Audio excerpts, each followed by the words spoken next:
It is indeed a pleasure to have this privilege to play here for you. And we intend to give you a very fine program, so just settle back, relax, and enjoy the moment.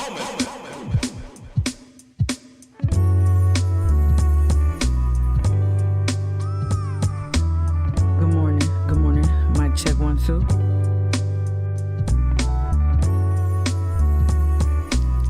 Mic check 1 2 1 2. All right, y'all. It's gonna be a busy Wednesday. It's gonna be a busy Wednesday full of news. I am rested. I am prepared. Shout out to everybody watching on Twitch. Shout out to everybody who will be joining me on Facebook.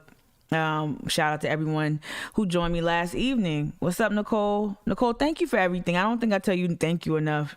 Like, you a real one. Thank you, Nicole, for all your support and all your cups of coffee. What up, Jonic James? Good morning over here on Twitch.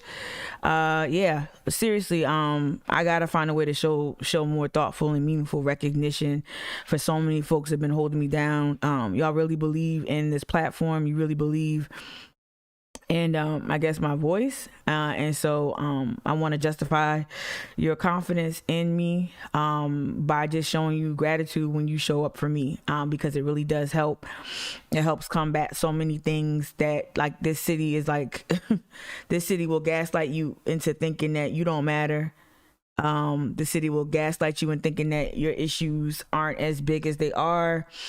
The city's institutions, employers, and all that stuff. Like, when I talk about being frozen out and all that, I don't do that because I want y'all to feel sympathy for me. I say that because it's so real and it has impacted my life in so many real ways. Like, had I just gotten this, my life would have took this turn. But I say all that to say that I'm so happy that things happen the way they do. Everything happens for a reason, and I'm here building this out. So good morning. All right, let's just hop into it.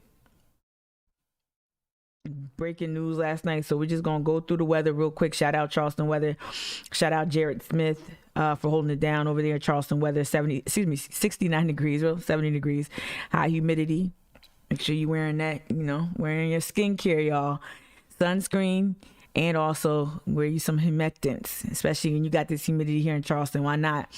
All right, this says Tuesday. It is Wednesday, but we know how it's. Jared is very grassroots. Jared is probably a one-man band for all intents and purposes. Let me see if he has here it is. Here's tonight. So today, mostly sunny, highs in the lower 90s, except in mid 80s near the coast. Okay. So it's going to be in mid 80s on the coast.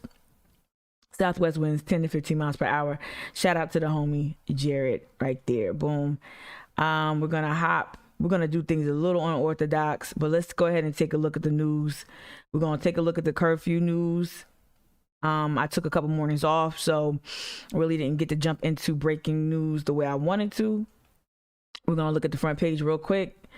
I hope Evelyn, I don't know, Evelyn, whenever you wake up, I don't know, Evelyn, whenever you maybe catch up, we need to talk about this story right here. Evelyn, y'all know I say Evelyn's name often when I go live, because Evelyn is a friend, of course, but Evelyn also is one of the most well-versed people I know on the issue of human trafficking. And if you follow me on Instagram, you know how we've talked about how QAnon has really corrupted this issue of advocating for people who are either victims of sex trafficking, victim of sexual assault. So there's a lot of QAnon conversation, especially in the yoga world. It's very uninformed disinformation, misinformation. I don't know how to characterize it, but it's running rampant here in Charleston. And shout out to all the down ass yogis who put me onto it first. And then shout out to Evelyn for also, being very alert to some of these conversations about human trafficking that we have to really sort out, right? And support with real statistics and real facts. So I look forward to talking to Evelyn about this human trafficking story. But the headline of the paper is I'm not being obtuse and ignoring the headline. The headline of today's news cover of today's paper: county votes to pay $10 million in death. So Jamal Sutherland's family. I'm assuming this is a civil suit. I'll just read the first paragraph or so. Charleston County Council agreed to pay $10 million to the family of Jamal Sutherland, the black man with mental illness who died in the county jail after being jolted by tasers 6 or more times and doused twice with pepper spray in January. Council members voted to approve the settlement at the meeting the night of May 25th. So they just decided this, the night of May 25th, after earlier discussing the package while sitting as the finance committee. Okay, so I'll stop it there. All right, Johnny James, I see you in there. We'll catch you up. All right, so let's go to video. I just want to go ahead and get into it. Not this video. Here we go. Boom. Bip. I'd like to move for approval of the recommendation from the Special Finance Committee in Let me know if y'all can't hear Jamal this. Sutherland case. All in favor signify by saying aye. Aye. All opposed?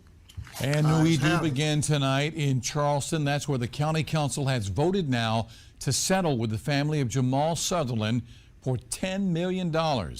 He's the inmate who died in jail after being tased repeatedly by Charleston deputies. He didn't die in jail. He was killed.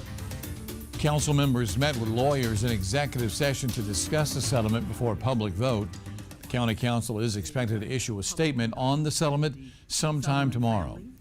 Back in early January, North Charleston police arrested Sutherland on an assault and battery charge. Viewer discretion. I should always say this. You already know. Good morning, Courtney. Thank you all for telling me you can hear me okay. Viewer discretion. You know, when they covered Jamal Sutherland's case, they like to include footage of him. Even him being processed, to me, is very heartbreaking and hard to watch because he should not be in a jail. He should be at a hospital. At a facility serving people with mental illness. The next day, he was repeatedly tased at the Charleston County Jail. Sutherland died after being taken out of his cell. 2 deputies that are being investigated in the case have been fired. Tonight, several council members talked about the $10 million settlement. I'm certainly, encouraged that we can get some civil resolution on the horizon here in the Sutherland case. I want to underscore his choice of words: civil resolution. And for Jamal Sutherland and his family.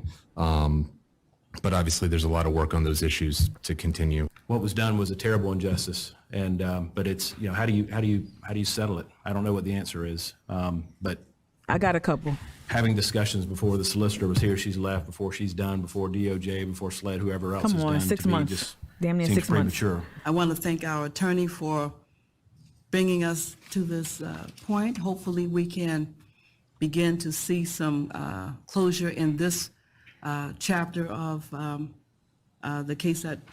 You know, I'm listening to their responses, which seem heartfelt, and they're all these representatives are all trying to grapple with this in real time, but not hearing what I need to hear. Litigation that was before us. Granted, and these are clips, right? We're being told the solicitor is still determining if charges will be brought in this case. That She part. hopes to make a decision by the end of June. That part. So a lot of things to watch in June, along with Scarlett Wilson. Another thing to watch in June are the preliminary findings from the CNA audit of the North Charleston Police Department. Good morning, Greta on Facebook. If you're watching still, good morning, Greta. Yeah. So let me see what you're saying over here in the chat. CHS Bryant, Charleston Bryant, I guess. Rob Weirman was a public defender before he was elected to county council. He's down. Yo, public defenders just come with the realness. That's all I can say. Good morning, Rajon. So yeah, so the news, so you just heard from the county council there. Let me see if there was another clip from WLTX that was Charleston specific. I don't think so. I'm going to hop back over to this morning. I didn't see any breaking news. Let me see. regarding the decision from anything posted, at least. I didn't see anything posted from our local news affiliates here regarding that judgment. Let me go back to the Post and Courier and let's continue to read this story so we can get their coverage, okay? All right, so this is when you get the Post and Courier, if you get the Post and Courier this morning, this story is above the fold, headline news. It should be taking away more real estate, regarding okay, so this is the thing, part of this platform, sometimes I'm wrong with it too, but I'll come back and I'll admit it, but I really do want to watch the way, like, y'all, how this is being framed, even the tedious drawing out of answering questions. Myself and others have been clamoring, have been asking, have been demanding for more justice, more transparency, more answers regarding the Sutherland case ever since we got word of his murder in jail. But even this long, slow trot toward quote unquote justice, all of this is deliberate to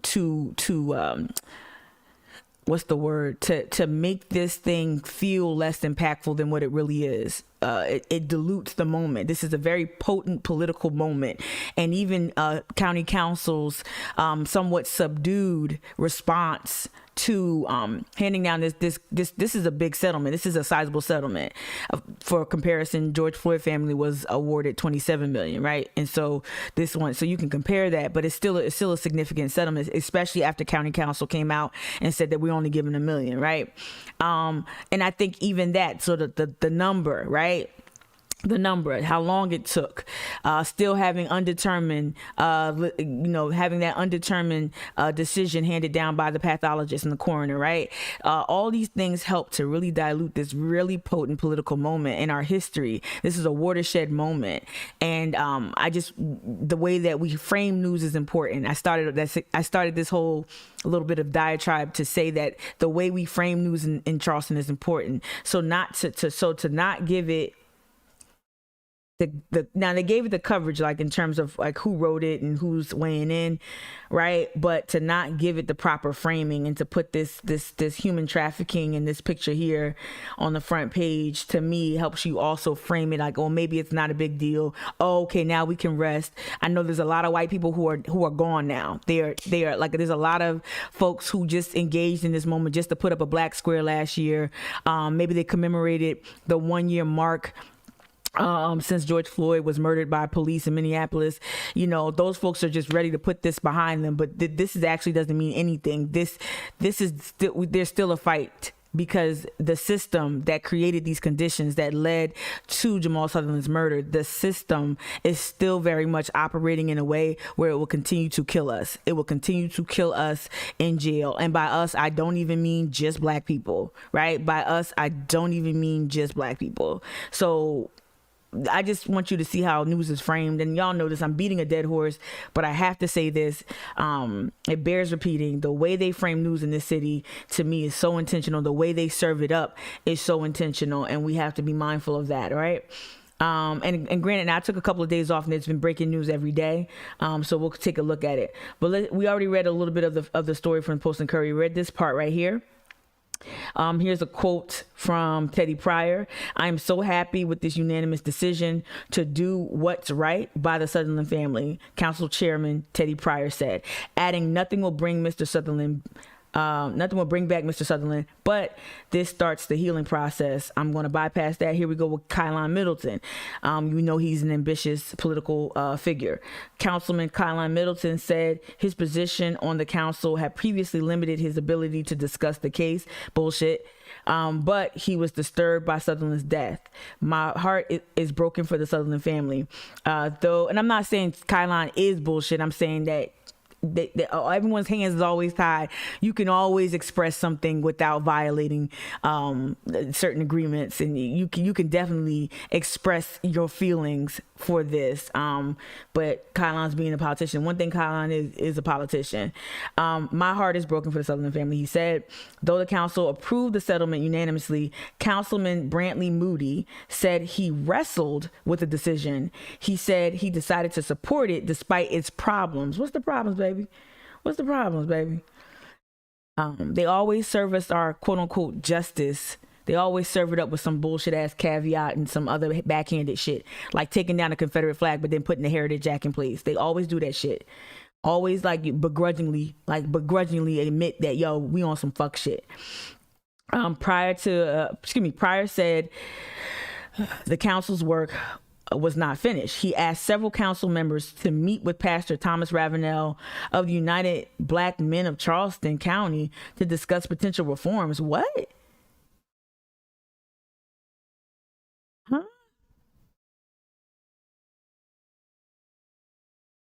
We ain't even gonna have a Teddy Pryor show yet. We ain't gonna have that show yet.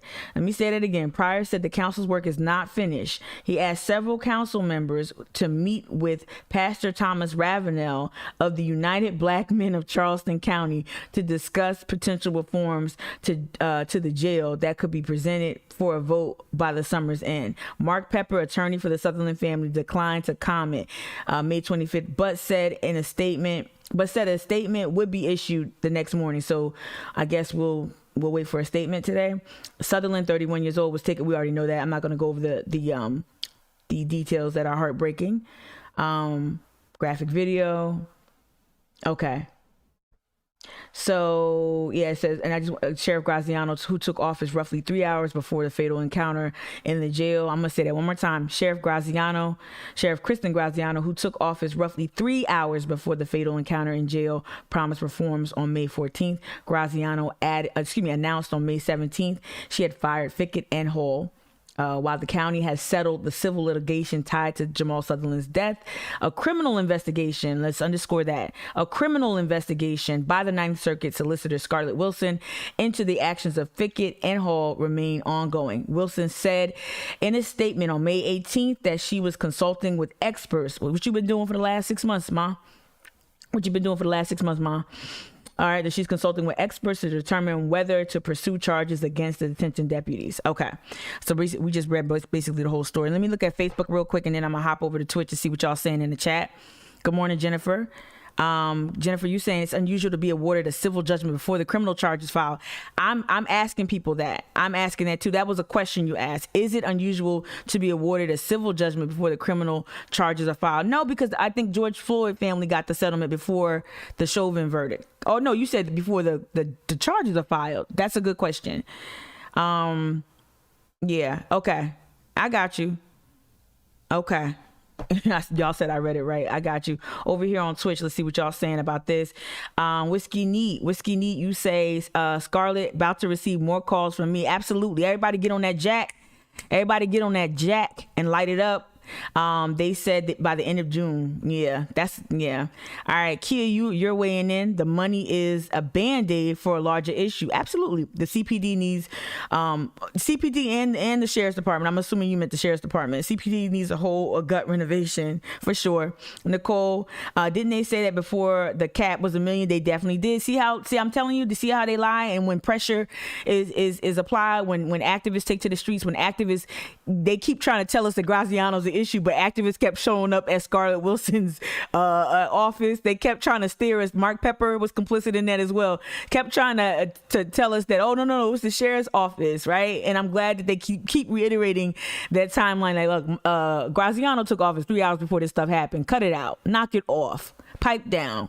Right? We over here at Scarlett's because we know what Scarlett is supposed to be doing here. So we over here at Scarlett's office. Y'all try to keep, the narrative. They try to keep holding the narrative captive. And we was like, nah, no, Jerome Hayward, we're not calling for the resignation. We need to hold Graziano accountable. Oh, we got plenty of smoke for Graziano. Y'all know me. Y'all already know. You got plenty of smoke for Graziano. But let's keep it a buck. Oh, there's enough accountability to go around. And so we ain't calling for nobody to be fired. We're calling for real justice. Real justice is actual reforms. And I'm an abolitionist, so I'm all about abolishing the carceral state. Like, this shit is mind numbing. You can't reform this. You can't. It's designed to kill us. It's always been. Policing was perfected, innovated, and launched in the Carolinas, in the Carolina colonies. We got a patent on this shit here in Charleston. It was designed to just monitor black people as property, to monitor so-called criminals as property, to police their bodies, to restrict their movement, and to ultimately you could exercise any type of extrajudicial quote unquote justice you wanted to That's what this system is designed to do. So I'm an all out abolitionist, but we need real reforms. We need real solutions, and it ain't gonna be for no pastor Ravenel. No shade. But I haven't heard no Pastor Thomas Ravenel leading any discussion on real reforms. So to have that, and see, that's what happens with powerful men. They just keep mentioning the names of other men that they're in close community with. Instead of, powerful men do this all the time, instead of really opening that room to real advocates. I'm a part of the Justice for All Coalition. Y'all have seen the demands. I've included it in my newsletter. You see the comprehensive list of demands, and you've seen the truncated version of our demands. You see how much time went into that. They're supported by the ACLU. They're not just a bunch of rebel rousers coming together putting up a wish list. These are thoughtful reforms looking at what other cities and municipalities have done across the country to respond to things like the George Floyd murder. We're looking at what other municipalities have done, and we're using that to vision what a future could look like here to improve conditions for folks, right? So our demands are comprehensive. If you don't know what I'm talking about, sign up for the newsletter, because I'll send it out again. But I don't know about no Thomas Ravenel leading no discussion on no reforms. Like, I just don't know nothing about that. But when powerful men are in a position of power, they continue to just lift up other people that they're in proximity to, and that's a problem, because there's not any real solutions are going to be handed down. All right, let me get to some. So like I said, I took a couple days off. And there was a lot of news that broke. Scarlett Wilson made the rounds, and again, all of this is premeditated and pre-planned. All of this is pre-planned, and they're trying to wait us out. They play the long game. They're trying to get our interest to wane and all of that stuff, right? So we're gonna look at some stories. Let me blow this up a little bit. We're gonna look at some more stories. This is from from yesterday, I believe, or the day before yesterday. We got an ad coming up. Let me see if I can hit pause or hit mute. So yeah, this story right here is with Solicitor Scarlett Wilson. Job to decide whether to bring charges. Now, this has been the hot button issue. This is something I've been texting about and talking about for a long time. Like so many other people, when I first saw the video a while back, I was greatly disturbed. Today, in a one-on-one interview, Solicitor Scarlett Wilson talked to me about the case she must decide, whether to prosecute the two former Charleston County Jail deputies. Sergeant Lindsay Fickett and Deputy Brian Hoole reportedly tased Jamal Sutherland in the Charleston County Jail in January. He died soon after that. What will determine, in your eyes, if they acted properly or improperly? I've sent out a release detailing what the pathologist, an independent person who looked at this case, what they found. And they did not find that the deputies' actions were the proximate cause. So, Solicitor Wilson tells me she's hired another pathologist to investigate. We're going to talk about this. Another set of eyes, she says, to look at the case to help her determine if charges should be filed. Yes, Jessica. Now, she doesn't think Sutherland's body needs to be exhumed. Oh my and she God. told me she's How hoping gruesome. to wrap up the investigation and make... Again, I want to make sure that, look, on this platform, we will never luxuriate in the horrors of Black death. I borrowed that phrase from a very amazing white journalist. So those are not my words. I will not luxuriate in the horrors of Black death. Talking about the exhumation of this man's remains is, to me, just so gruesome to even think that has to be even debated, because Mark Pepper, why didn't you order an independent investigation? Why didn't you order an independent autopsy? I don't know why you didn't do your due diligence. I know you were waiting for this big payday, and yeah, I'm going to say it on my platform. I know you were waiting for this big payday, and you're going to use this case. You're going to use this case to convince other Black people that they too can get this type of quote unquote justice. But Mark Pepper, shame on you for not doing your job, not doing your due diligence. And ordering an independent autopsy. We wouldn't even, and I feel like you did this on purpose, Mark Pepper. I'm speculating very recklessly. I am not a journalist. So come at me, bro. But I think, Mark Pepper, you did this intentionally so that you can give your friend an out. Because why would you give such a full-throated, why would you throw so much support behind Scarlett Wilson at the press conference that should have centered Jamal Sutherland's family, should have centered their grief, should have centered how they feel. You instead created a political spectacle by surrounding the Sutherland family with a number of GOP operatives, and you never really answered any questions about the case that really were pertinent. You made it a spectacle, and you heaped praise on Scarlett Wilson. That was very peculiar for someone representing the family to heap praise on the solicitor who had yet to even do her job and hand down any type of decisive statements or charges or anything. Instead, you heap praises as this mediation was in process. This is it's so funny what moves fast. The mediation moved like at light speed. The mediation moved quickly. But this fight for us to really start to really hold people accountable, including Scarlett Wilson, this is moving at a glacial pace. All right, over here on the chat and Twitch, CHS Bryant, you say sometimes civil attorneys think they will benefit by getting a settlement before the criminal trial complicates things. The state cap is generally $1 million. Charleston County had to come up with anything over or find ways to convince the state to pay more. Okay. Nicole, you said sounds like they want to seem like they are doing something. Absolutely, it's all about appearances. They want to look really busy, right, and appear like they're doing something. You put that in quotation marks. This should have been done.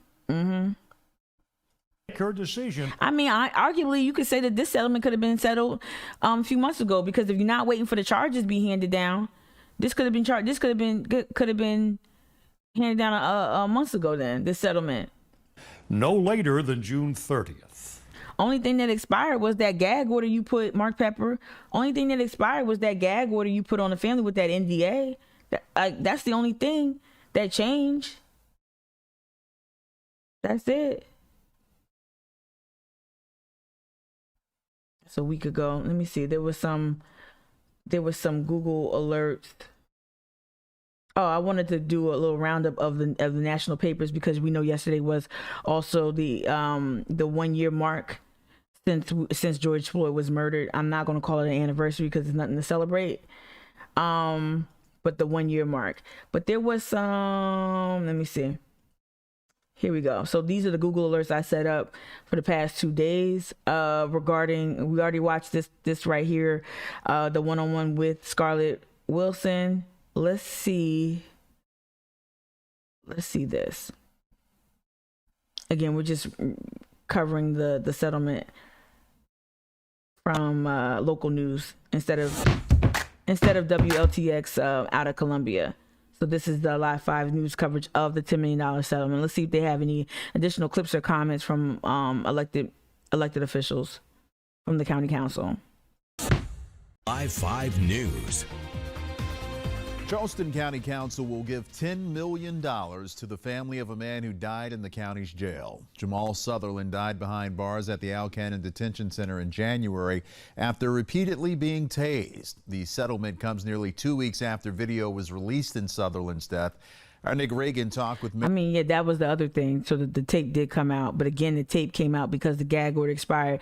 Why was the gag order put in place? And I'm calling it a gag order. It was an NDA. But why was the NDA in place anyway? What was the significance behind those dates? The video was there the whole time. So what were they doing behind the scenes, including Graziano? What were you doing behind the scenes? What were you doing behind the scenes? Like, why is everything coming out like this? And there's a sequence to this. This is really off to me. Members of county council who say this is just the beginning of the healing process for the family. The Charleston County Council voted unanimously to approve the recommendation from the Finance Committee to pay the Sutherland family $10 million in connection to the death of Jamal Sutherland. Council members met with lawyers in executive session to discuss the settlement before voting on it in public. Notably, They always meet in private. That's weird. Sheriff Kristen Graziano was here. She wouldn't speak with us tonight, but said a statement is coming, possibly tomorrow. Several council members. Okay, so that was Nick Reagan right there talking. Is coming. So She wouldn't. Was here. She wouldn't speak with us tonight, but said a statement is coming, possibly tomorrow. Several council members. I don't know why the press isn't just like flocking her, surrounding her. Like, they need to get her on the record ASAP. We got to stop being so. I've never seen such a news court here. Like, this is a huge watershed case. She should have been surrounded with microphones and forced to say something. Members spoke up during the meeting, offering their condolences to the Sutherland family, but also raising a few questions. Councilman Kylan Middleton expressed frustration with how the news of Sutherland's death has been slow to come out over the last 5 months. And Chairman Teddy Pryor says he's looking at reforms in public safety, but especially at the Alcannon Detention Center. We definitely need reform in our detention facility. Abolish jails, abolish prisons. I've been researching that, and I'm going to bring some other matters, before this council regarding that. Certainly, as many other items have come before this council to be very important, specifically, from the public safety perspective, this was never raised to that level. And so, I continue to remain extremely disappointed in that way. County council members are expected to issue more statements tomorrow. Reporting in Charleston County, Nick Reagan, Live 5 News. Okay, so that's local coverage. That's what I was looking for. I need to hear from our local reporting about this issue, about this settlement. Let me see if there's any other news from the Google alert. What's this?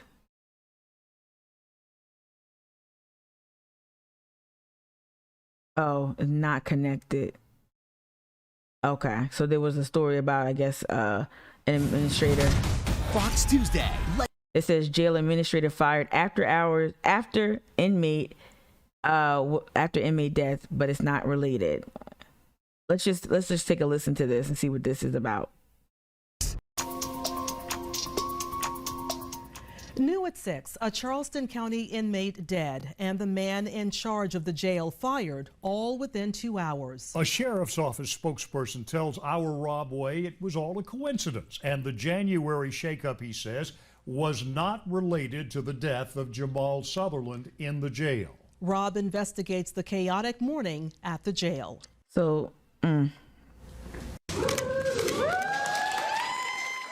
Just a day after these cheers, Charleston County Sheriff Kristen Graziano fired the long-serving deputy in charge of the county jail. And now we're getting a better timeline of the major shakeup, all coming within hours of an inmate dying inside the facility. A sheriff's office spokesperson tells me the decision to fire Deputy Chief Willis Beatty, the jail administrator, on January 5th was made before the death of Jamal Sutherland. Back on that day in January, a sheriff's office spokesperson confirmed to me Beatty and David Willoughby would no longer work for the agency. Both served there for more than 30 years. That spokesperson confirming in a later email the two were notified that day. Communications law attorney Jay Bender explains why this may have happened. Sheriffs this Jay Bender dude has been kind of dropping some bars as to like protocols. I don't know if y'all remember a couple days ago, or maybe what was it last week? He talked about how like things could have been disclosed, information could have been disclosed, but that our elected officials, even with the NDA in place, he said that there could have been more action to be more forthright from solicitor's office, from the sheriff's office. Have an unusual liability in South Carolina. A sheriff is liable for all the acts of a deputy, and a sheriff is entitled to appoint the deputies she or he wants. And I think that it could have just been a coincidence, new sheriff, new team, and it coincided with this assault on an inmate. I requested the termination letters of both the men, including Beatty, who was in charge of the jail. In the letters, the sheriff writes their services are no longer required. The coroner says Sutherland died at about 10:30, and by noon, these two longtime employees were out. Again, the sheriff's office says the timing is just a coincidence. Earlier this month, the agency released this video showing Sutherland being tased. Yeah, we're not going to watch it. All right. So, yeah, that's interesting. I'm actually going to keep my eye on that because there's a reason why they aired this story, and that timing is suspicious, but I don't want to just get wrapped up in suspicion and whatnot. I wanted to do something real quick, and I wanted to read, I'm not going to disclose the names of either communication, but I received some communication this morning, and someone says, Mika, the fact that the coroner signed off on an undetermined, this is regarding the Jamal Sutherland case. I'm sorry, let me switch back to what we were talking about. The fact that the coroner signed off on an undetermined death of Sutherland is irresponsible and it smells like a cover-up, right? Then this person goes on to say, if anyone needed a second pathologist report, it should have been requested by the coroner, not the solicitor. Again, let me read that. If anyone needed a second pathologist report, it should have been requested by the current coroner, not the solicitor. I believe this is the common practice. So I took that and I ran it by a legal professional. Again, I won't disclose names. And this person responded. This person who has familiarity with this process says something is definitely off about this.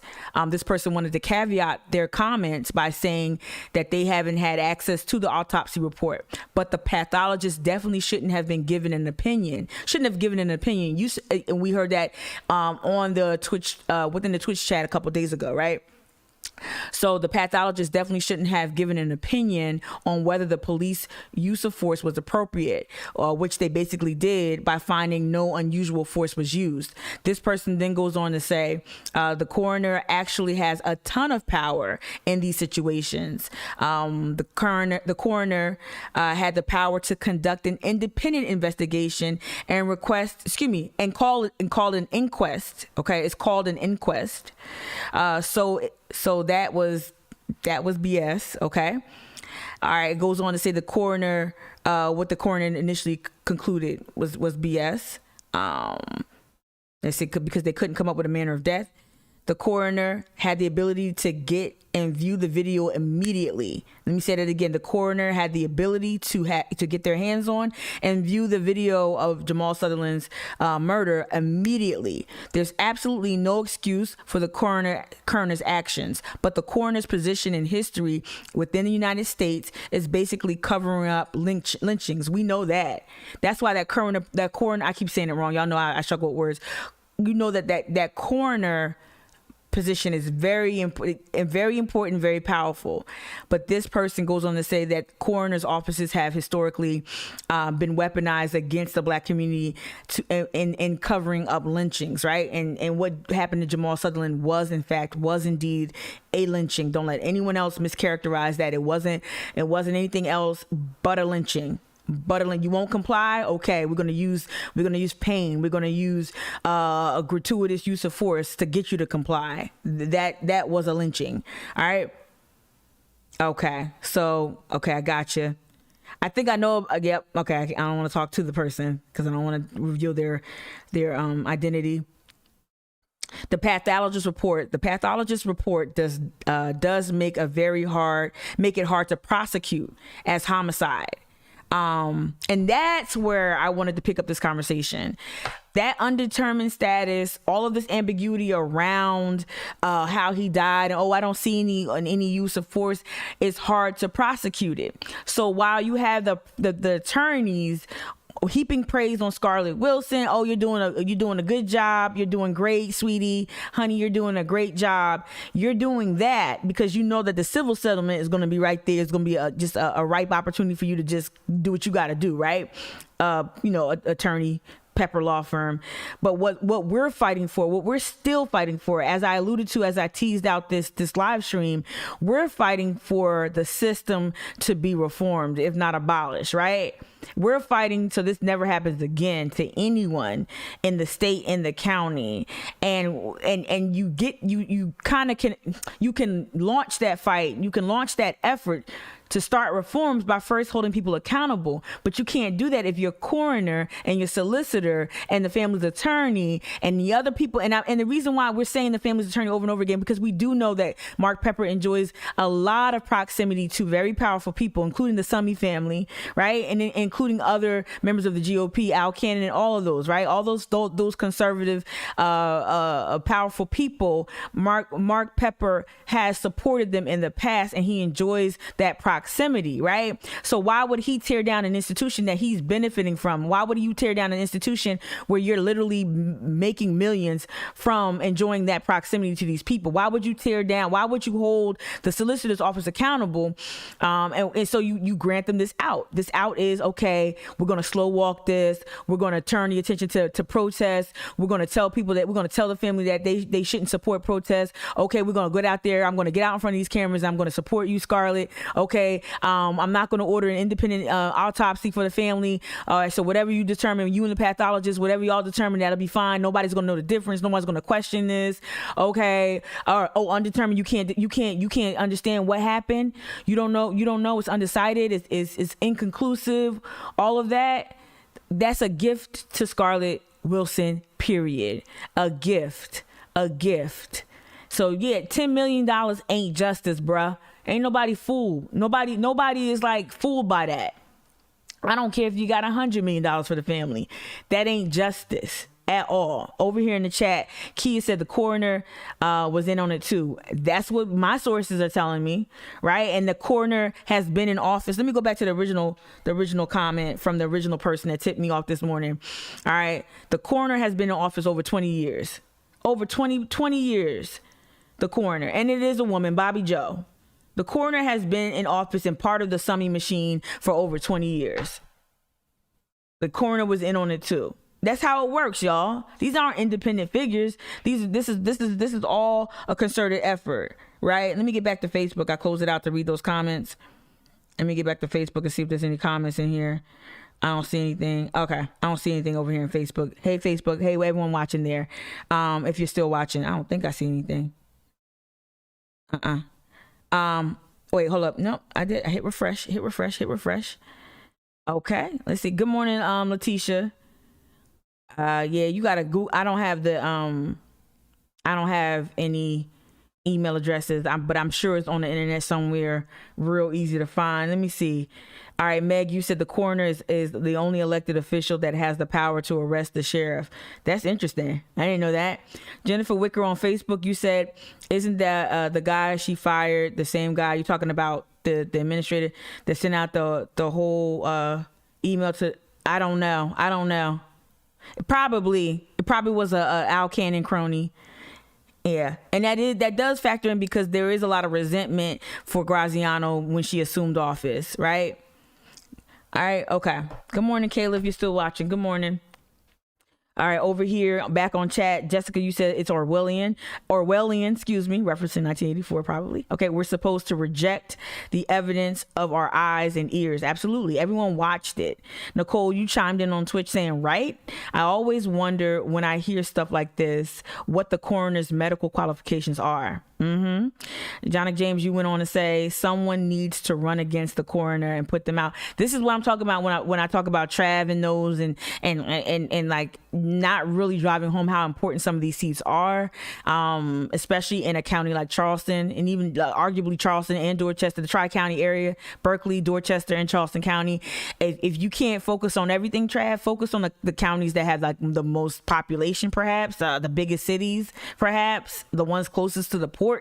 Maybe focus on those areas and really drive home how important it is to have qualified candidates run for these positions, right? Don't leave it all vacant like you did with the agricultural commissioner seat. Don't just like not find a candidate. Literally, I would have ran for it. Like seriously, just to have a fucking name on the ballot. We have to strengthen our bench. We have to really get a pipeline going of qualified candidates to run for these positions. It's paramount, and there's no way this state can see any type of balance when it comes to representation and you know, any type of parity, any type of balance in terms of representation between D and R, right? There's no way we can achieve that balance if we don't build a bench of qualified candidates. It's just not going to happen, right? Someone needs to run. Yep, someone needs to get him out. Yeah, and so Jessica, you talking to the same people I'm talking to about that book, The Cadaver King and the County Dentist? That's a book that y'all need to read. I'm putting it on the wish list now. Or somebody want to copy it for me, please do it. The Cadaver King. Now I'll go to the library. I'll go get it from the library. The Cadaver King and the County Dentist. The two people have told me this morning to read that book. The Cadaver King and the County Dentist. So we're going to get into that book for sure. Shout out Jessica. All right. I will put that on the list. You said that too. D, you're chiming in. You said it seemed just like SLED. Yep, incestuous. Exactly. That's a really apt characterization, D. It's incestuous. All of it is. It's a tangled web. And they're trying to act like they're all independent, like actors. Oh, we're just doing our job independent of each other. No. You don't stay in office for 20 plus years without being part of a system. And trust me, you can see, look how hostile, look at the hostility that Sheriff Graziano is facing, and because she's not an R, right? She's a D. So like, look at all of the hostility that she has to contend with while in office. Unless she does like a complete about face and just starts capitulating to the Summy machine, the Summy family, both Elliot and Keith, unless she does that and really starts like kissing butt with Scarlett and kissing butt with all these people who are the coroner and everyone else, unless you see that, ain't no way she gonna be able to really maintain power. Now, I don't believe in hypertenure. I don't believe anybody should be in office for like an inordinate amount of time. I think a couple terms, maybe 3 at the most, and you need to bounce. I honestly believe that. Now I know every seat is different, but I don't believe in hypertenure. I don't believe in Congress people. I don't believe in Clyburn being in office. I love Clyburn, whole civil rights. I love him as a civil rights icon, right? Ideologically, I'm not aligned with our Congressman Clyburn, but I don't believe Clyburn should be in office since the 90s. I think that's not cool. I don't think that's right. But look at North Charleston, look at Dorchester and parts of Charleston County. Look at Mayor Riley. A whole developer. That's what he is. Shout out to Seb.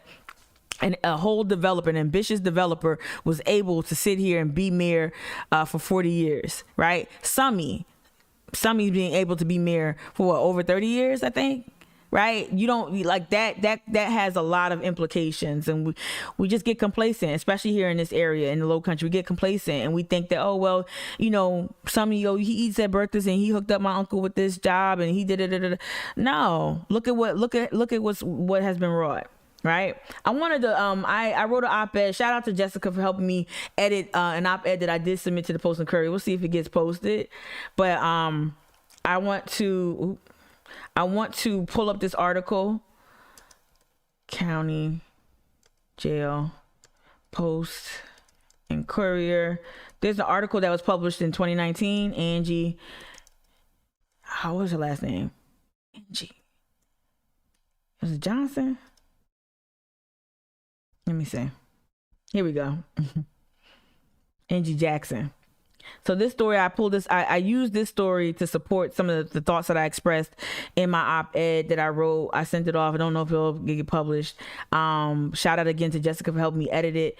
But at least 153 people have died in South Carolina jails, not Charleston County, but South Carolina jails in the past decade. Reform this. If your lawmakers aren't lifting up this epidemic that is statewide. If your lawmakers aren't lifting this up and they're telling you just to go to Reverend so-and-so, but they're not supporting their arguments for reform with either reporting, with either the stats, with whatever tracking tool, if they're not using things like this to support their argument for reform, then they don't have a clear understanding of the issue. This is a statewide epidemic. People are dying in jail. So 153 people have died in South Carolina jails in the past decade. This was reported again by Angie Jackson at the Post and Courier back in 2019. It says some of South Carolina law enforcement agencies, let me blow it up a little bit more. It's already huge. All right. Some South Carolina law enforcement agencies have failed to inform the state state of jail inmates who died in their custody despite a decades-old law mandating that they do so. So the fact is that, folks, Jamal Sutherland is not an outlier. Jamal Sutherland is not an isolated incident. They're going to tell you that too. They're not even. 153 is just the number we have access to. 153 is just the number we have access to back in 2019. Lord knows what the real number is. So let me reread it again. Some South Carolina law enforcement agencies have failed to inform the state of jail inmates who die in their custody despite a decades-old law mandating they do so. A Post and Courier analysis of death notices from the past decade shows, right? So since 2009, at least 153 people have died while under the watch of local detention centers across the state. I'm going to skip down to the story that really stuck out to me because it's about Al Cannon. They go all over the state. This story right here about Breonna Beeland. All right, so this is Breonna Beeland right here. Okay, she died of opioid withdrawal in a South Carolina jail, custody, right? So she was suffering from symptoms of opioid withdrawal. Breonna Beeland pleaded for help from inside the Charleston County Jail, the Al Cannon Detention Center, y'all. All right, she was pleading for help inside the jail in August of 2017. Now her family attorneys say her death in custody could have been prevented. Like Jamal Sutherland, like we know Jamal Sutherland was battling with mental health issues, right? So this is not an apples to apples comparison, but the similarities are that, you know, this person needed medical attention and she shouldn't have been jailed for addiction. You should not be in jail because of your addiction. You should not be in jail for consuming drugs. I don't believe that at all. And anyone who wants to have that conversation, let's have it, right? I wanted to read more about her case real quick. Where's the details? Because they were really gruesome and they were really difficult. I think I just clicked on the story itself right here. And then it takes you to the actual story that was printed back in this is the follow-up from Angie, okay? So the title of the story is "She Died of Opioid Withdrawal in SC Jail Custody. Family Wants Officials Held Accountable." So then the story goes on to say that on her second day of detoxing from heroin, Breonna Beeland pleaded for help from within the walls of the Charleston County Jail. The 31-year-old, just like Jamal Sutherland, the 31-year-old mother from North Charleston, normally bubbly and easygoing, explained to a family friend on the other end of a video visitation monitor that she'd been vomiting all over herself and had a fever. And during withdrawal behind bars, felt like torture, she said, right? A sense of urgency in her voice gave way to tears. And this is just sad. It's just sad. So this is the system that, again, and reason why, of course, we center Black lives, we center Black issues and Black people. But the reason why I bring this in, of course, it points to a bigger problem, a systemic issue that we have here, that these jails, they're not reporting the deaths, which is egregious because it's a law in place, right? But we see what they're supposed to disclose the body cam footage or the dash cam footage too, but they don't do that either, right? So they find these exemptions and these loopholes that they can finagle. So the fact that the jails are not reporting these deaths accurately is a problem. And no one I've heard that has like the big muckety mucks, the big, I'm going to grab all the spotlight and attention, not the coalition of grassroots organizers. What I've heard largely from these elected officials, they're really not trying. They're trying to say the word reform. They're trying to say the word transparency without really pointing to the big issue, which is this is a systemic problem. This is a huge problem that transcends. Like I would even argue, if you were a savvy politician that was hell-bent on protecting Scarlett Wilson, I would have shifted the blame to that. I would have been like, yo, this is a bigger problem. This is a huge problem. Hey, it ain't just us, guys. We got to really get this together. Like I would have, like a savvy politician would have like spun it, like lean into the fact that, hey, you know what? We killed someone in custody, lean in, and then lean into how it's not just here.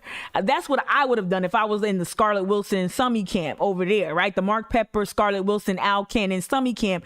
I would have like, lean in, do something that's counterintuitive, lean in. Right? Lean into it and then expose the bigger issue.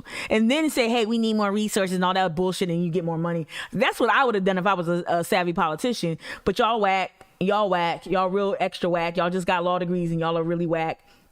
And you don't do that. So you try to pacify us with civil settlements instead of giving us reform, giving us justice, giving us true accountability. You try to pacify us with some BS, right? So that's my take on that. That I just wanted to lift up Breonna's name because she didn't have to die. She could have been dropped off at any type of treatment facility and gotten that medical care that she needed. Y'all know, I mean, even laymen know how cruel, even laymen know how intense withdrawal symptoms can be. Withdrawing from alcohol, withdrawing from opioids, right? You need medical attention. It's not just about drying up, right? That's not how it works. Especially if you are an addict and you've been battling addiction for a significant amount of times, you're gonna need a medical attention. And the fact that she was vomiting and crying for help, and then they found her, they just found her body unresponsive in her cell. I don't think that's her. That's just another inmate sleeping. But that's just such a gruesome way to go out, and it's needless and it's senseless completely. Let me look over at the chat on Twitch to see if there's anything that y'all added to this conversation. How does an entire group of people shut off part of you that is human? Yeah, just because people are incarcerated. I don't know. We're human beings. Absolutely. I get it. I get what you're trying to say. Nicole, you said, how can you look at someone begging and just not give a fuck? Like, you didn't say give a fuck. I said it. And just not care. Nicole, you said that. How can you look at someone, hear someone begging and just not care? Right? Yeah, you're going to have to fire me that day. I'm going to have to lose my job because I'm going to be raising hell. Right? Kia, you went on to say, George Floyd's brother said, if we have policies for bald eagle, right? And don't even get me on endangered wildlife thing. As soon as we bring up endangered wildlife, somebody white will chime in about some damn horses, some dogs. But I get your sentiment. I thoroughly get your sentiment, Kia. I'm just saying, every time I bring up that somebody try to hijack the conversation and talk about animal rights, y'all saw that on Instagram. Old girl just falling all over herself mad because she tried to. Anyway, especially heroin. D, you said that. Thank you for sharing that, D. Yeah, the death sentence because of heroin. Exactly. You get a death sentence because you're addicted to heroin. Right. Yeah. Yeah, Jessica, that was crazy. And thank you for chiming in and checking old girl. Yeah. Yeah. All right. I'm going to swing the car, careen the car a little bit.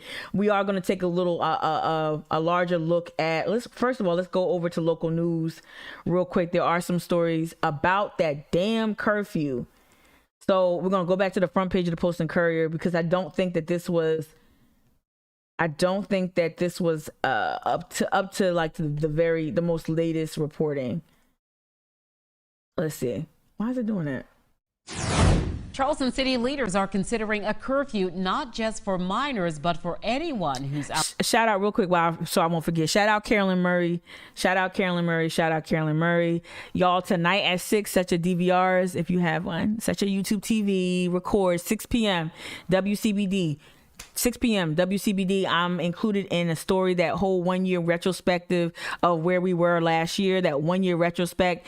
I'm included in there. I'm sure there's some other people in there that I don't really think is, but I'm in there. So 6 p.m. today. D, you asked earlier, when will it air? This is the story that I sat for a few weeks ago. It airs tonight at 6 p.m. Hopefully I don't look too shiny. It wasn't hot. It was a little hot. All right, but I just while I saw Carolyn Murray's face, I was reminded, 6 p.m. tonight, WCBD. Yeah. Out late on King Street.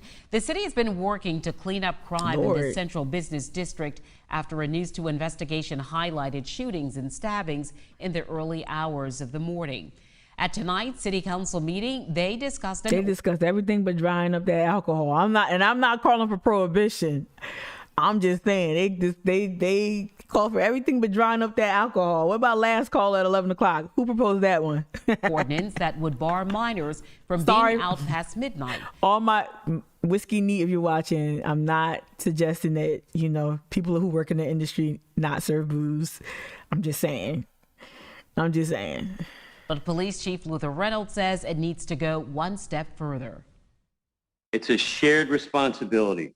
Our young children don't belong on King Street at 3 or 4 in the morning. There is no issue with young children being out late. There is no issue. They're trying to really, that's a straw man. There is no issue with children running rampant on King Street. Get the fuck out of here. I ain't seen that. Y'all show me the Carfax. We got children. Of course, there are always some like underage, some little, you know, dude or girl out there that shouldn't be outside. But do we have a scourge of children running through King Street like Neverland? We have that? Somebody tell me. Anyone who work? Do y'all see that? Stabbing and shooting each other. King Street needs to shut down. It needs to shut down earlier, across the board, so that people have an incentive at some point to go home. Reynolds suggests shutting down King Street. I'm sorry. I've lived in Jersey City. I've lived in the New York metro area. I've lived in Philly. And like, these are cities that you could get a drink till damn near sun come up. That ain't the issue. I don't think that's the issue, shutting down this King Street. How those local business owners feel about that? At 1 a.m., leaders ultimately decided to defer any decision while they gathered additional information. Okay.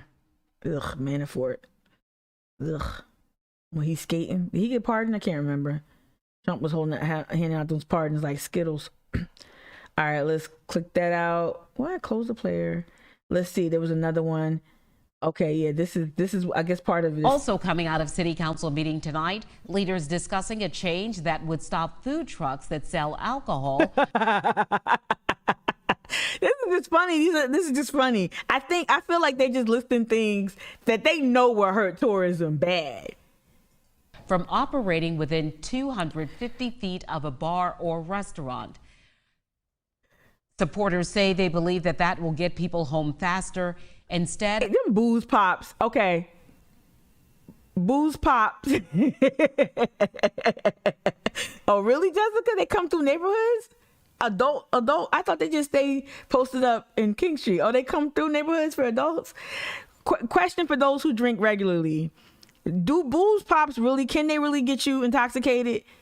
I had one and I'm like, how do you freeze booze? Like, that was my number one question. I know I'm that lame and naive. Like, do booze pops really have enough alcohol in them to they say 6%, but like, somebody in the chat and Twitch tell me, do booze pops really pack a punch? I don't know. Y'all really love these booze trucks, these booze pops trucks. I'll take this over a Charleston Police Department ice cream truck any day. Of people being able to drink on King Street area near bars. Sounds like her teleprompter ain't cooperating. Of Booze Pops, the business that sells alcoholic ice cream, says he felt singled out by the ordinance and that he does a lot for the community. Well, we create safe places for these people to go after the bars. We're giving them free water. We're helping them get Ubers every weekend. And they're not hammered drunk because of us. I believe that. There's no way that thing is packing a punch. This is sad, though. He should have had somebody help him craft this message. All right, so Key, you say they are lame. Booze pops are a joke. They are, right? They just like make you feel good. They came through the neighborhoods during quarantine. Damn. We're out here. Ooh. Leaders did not reach a decision on that ordinance tonight. Booze pops are not the issue. Why are they trotting out all these straw man arguments? Like, what are they to me, it feels like a shell game. It's like, okay, under this shell is booze pops. Under this shell is children running through King Street. What's going to be the last one is what? The curfew? I don't understand. I don't understand that. I ain't even gonna go to the Dylan Roof story. I'm not gonna go here. We're gonna go here and then we're gonna go to some other things real quick. Ahead to this busy Memorial Day weekend, a beach shuttle service is coming to the Isle of Palm. Shout out to Transportation William. Y'all know him. Shout out to single issue Transportation William and his dogged pursuit of bringing more access and shuttles back to beaches and other areas. Shout out to Transportation William. Leaders from Charleston County and CARTA hosted a meeting today to discuss those final steps. News 2's Ann Baldridge breaks everything down before that launch date. Beginning this Saturday, CARTA is launching a new beach shuttle service in hopes to alleviate beach parking and traffic on the Isle of Palms. Here's how it will work. The beach reach, and starting on Saturday morning. Oh, look at Mike Seekins wearing these aviators. Look at Seekins. Saturday of Memorial Day at 9:15, the first free shuttle. It's the trip to the beach many people have been waiting for. Riders can get picked up by the shuttle at the Mount Pleasant Town Center located along Market Center Boulevard. This for white people only? 9th Avenue and Ocean Boulevard. Where the shuttle to Folly? Is there a shuttle to Folly? Boulevard and Isle of Palms. To be able to go down there and have a place to eat, drink, and also... Jessica and Kia. Oh, we just need to do our own show. Our own version of, not The View. I hate The View. Our own version of, I hate The Real too, but like The Real. Do they have a shuttle to Folly? I want to know. So use the restroom. Leaders say there are two major goals of this project: getting people to the beach and making it easier for anyone else to get down to the beaches. That public infrastructure gets the public to the public beaches, and that's what we're here for today. We would be doing this today if parking spaces and how they lined up and where they were, if that wasn't an issue, we would still be doing this today. Here's how it works. They don't want us on the beach, Erica. Run from 9:15 a.m. Erica Coakley on Facebook. They don't want us on the beach. They've severed Black people's connection to waterways. Like historically, y'all know Black bodies were prohibited from going to the beach. Y'all know I've said this before. I'll say it again. My dad is 80 years old. He's never been to Folly Beach. Never been to Folly Beach. A whole Wamala, Charleston native. Never been to Folly Beach because of segregation. Never had no interest. Never. Now, it took us to the beach growing up. We went to the boardwalk, Asbury Park, and all that other stuff growing up in Jersey, where the water looks like Hennessy. But like, we've never had this connection to the beach. We weren't a beach going family, and that's largely attributed to the deliberate severing of our connection to waterways, to water recreation. That's why a lot of us don't swim. It's not because we can't swim, it's because our bodies were prohibited and prevented from actually enjoying these things. So that's why I'm being silly when I'm saying, what is the shuttle to Folly? I really do want to know if they've increased access to Folly. Have they created more transportation options for folks that want to go to Folly, who don't want to park, who don't want to deal with all that? Every city that I've lived in outside of Charleston have had a robust public transportation system. Whenever my car was like kaput for a minute, in other places, I never really was worried because I had a train system, I had a bus system. Even before Uber and Lyft was really popular, I never worried about getting from point A to point B. And we know here in Charleston with this growth, we saw this. We know the numbers. I know when I moved here, it was like 50 people a day are moving to Charleston. That was including people being born. But we've seen the recent census apportionment data that shows such a huge boom and growth throughout the state. And Charleston has overtaken Columbia as the most densely populated city, or the most populated city, the biggest city in the state. And you would love to see that city actually have a transportation options that reflect that growth. Now, some of my friends who are I guess in and around this issue, said that it was an issue of density. I don't know. I feel like there could have been light rail options. I feel like there could have been some sort of really pared down, some kind of option other than nothing, to get folks from point A to point B, get people to places like the beach, to get people to places where they can just get around more easily. Let me see what's going on over in Facebook. Yeah, William Hamilton has been fighting for this forever. Shout out to William, Transportation William. Thank you over there. That was Jennifer Wicker over on Facebook. Thank you. No joke, you miss Chicago public transportation. Whiskey Neat, I'm with you. Chicago's another place. My brother's out there booming. Chicago, DC, New York, North Jersey with the path. You can take the path in New York City, then get on the subway system. Banging. Yeah, I miss trains and cabs. Yup, you used to live in Queens. Look at us, a bunch of Yankees talking. Look at us. Kid, you lived up there, so you from here, but you lived up there, right? Yeah, they kept telling us monorail, right? I kept hearing monorail or light rail or what have you. Yeah. Yeah, Jersey water does look like Hennessy. I ain't gonna lie. Yep, Charlotte Lynx. Yeah, they could follow Charlotte Lynx, LYNX. Yes. Jessica on Twitch, you said you're replying to Nicole. Oh yeah, no, I never go to the Jersey Shore. Never. I'll go to the Jersey Shore and get the pizza, but I'm good on that water. I'm good on all of that Jersey Shore shit. That Parkway traffic. I'm good on all of that. Meaning I would never do it. All right, let me get on topic. Let me get on. Let me see. There was some other news that I wanted to highlight.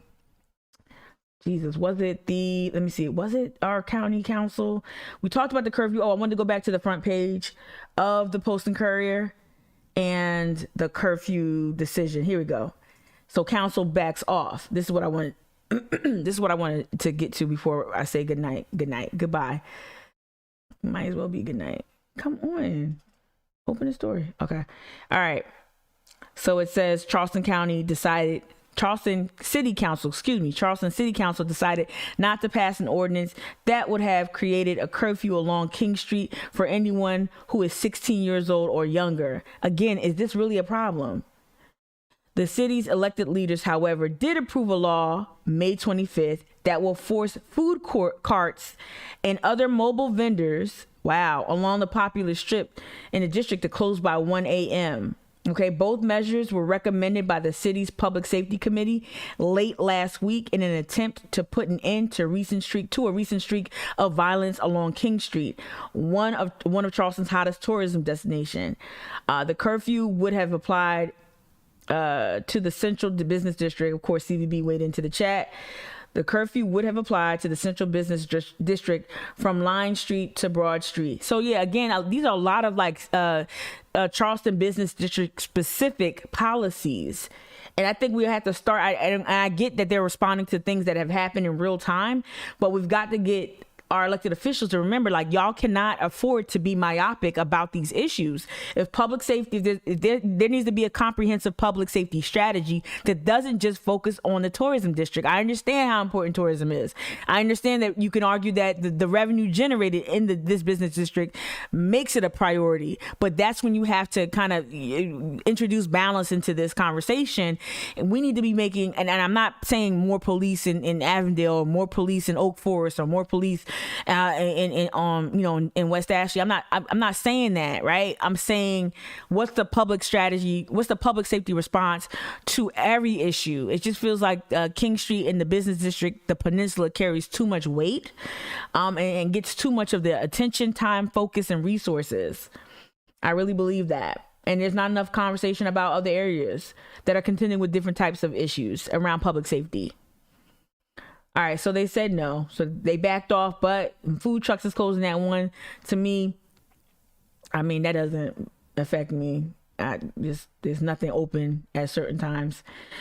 All right, so yeah, that's the news. Let me make sure before I say adios. Let me see. There's anything else that I wanted to get to? No. Oh, yeah. Okay, cool. Let me see. There is. Oh, I closed it out. No. So there's this today, y'all, going on. So this effort is going on today. Yeah, I don't know why they're punishing those vendors. I don't know. I think brick and mortar businesses are teaming up against the vendors. I think brick and mortar businesses are teaming up against the mobile vendors, and it's been hostile toward them for a minute. We know that, those guys that used to sell the hot dogs and whatnot. I think brick and mortar, which are probably more than likely members of the CVB, Jennifer Wicker, to your point, I think brick and mortar businesses are trying to say, no, we don't want these little. I think this is a very specific strategy, where they're trying to push the booze trucks and all the burger trucks and whatnot out of the business district at a certain time. They're not creating crime. There's no crime being started because I'm getting a damn gyro, am I saying it right? Gyro from a damn food truck. That's not causing the crime. That 6% bullshit ass icicle, 6% alcohol in that ice pop is not causing the crime. That's not it.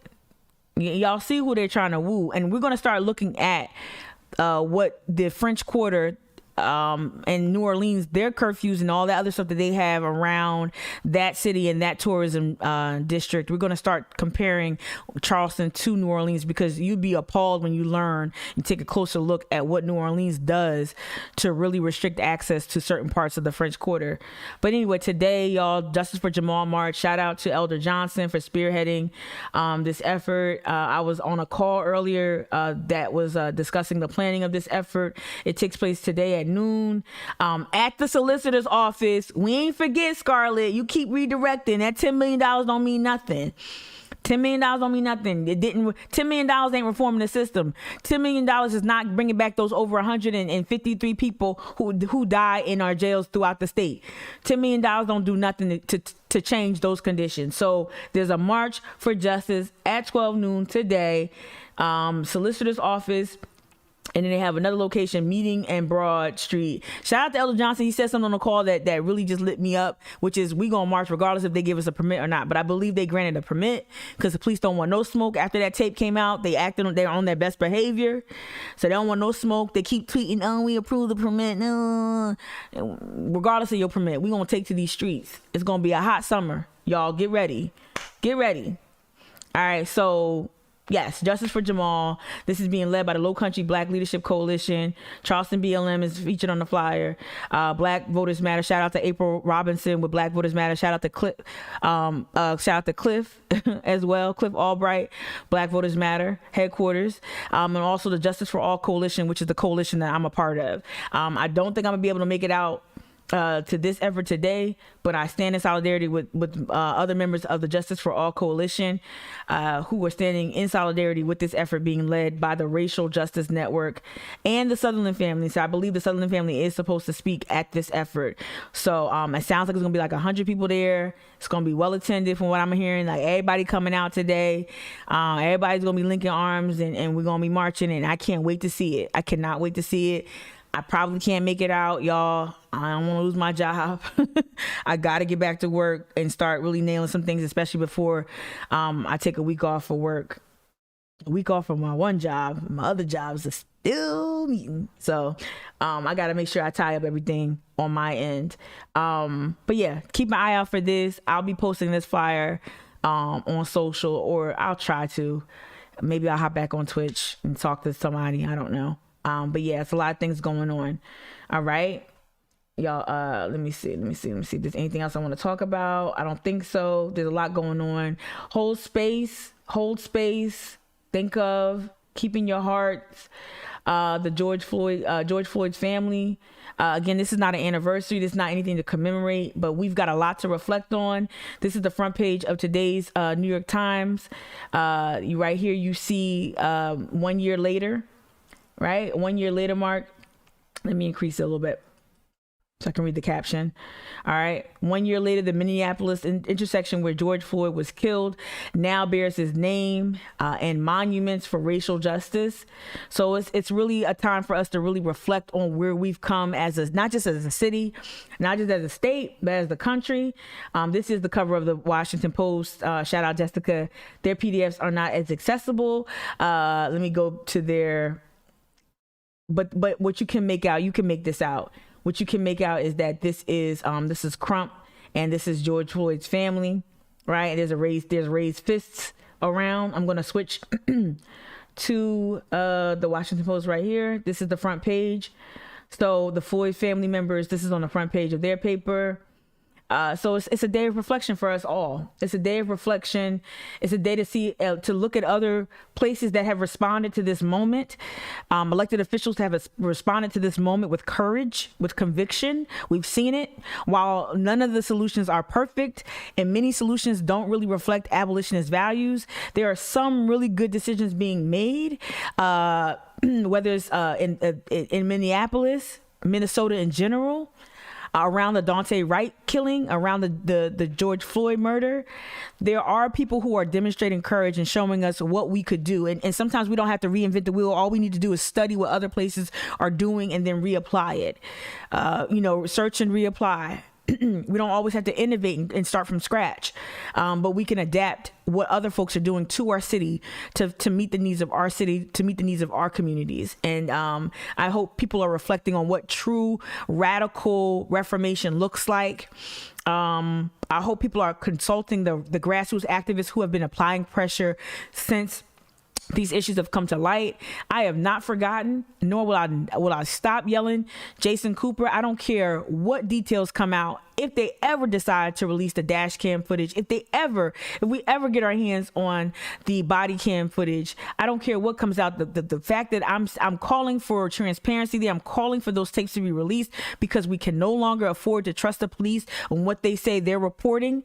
We cannot trust them. We cannot trust them. You cannot take police and law enforcement at their word. So if the shooting went down the way you said it went down, Chief Reynolds, release the body cam footage.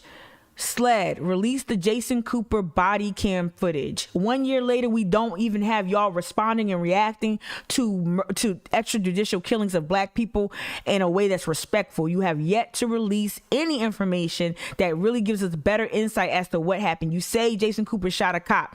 Show us. And again, I don't care what comes out. The whole point is to make these law enforcement officials, make these leaders understand that you cannot shoot someone and then not tell us what happened.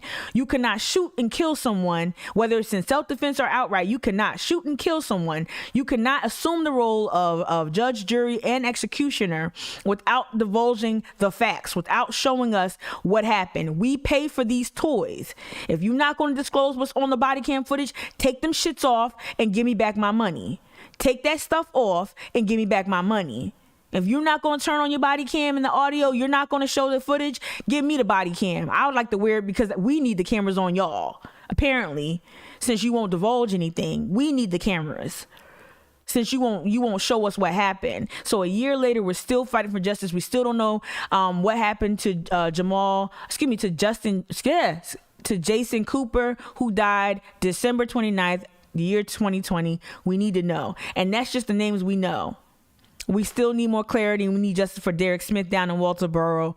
We still need more justice, more transparency, more clarity on what happened throughout this state, period. So a year later, are we better?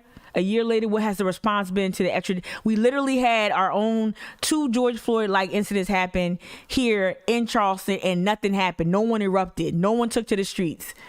No one. So I would argue nothing really has changed. And now we got a solicitor out here lying and lying to us in our face, playing with us in our face, coroner out here lying to our face, pathologists out here lying to our face, showing us that they do not care about Black lives. They have not placed a value on Black lives. And it's time to say enough is enough, period. All right. Y'all take care. I'm going to end the stream there. Take care. Have a good Wednesday. Try to get out to that march, that rally if you can. All right. Take care.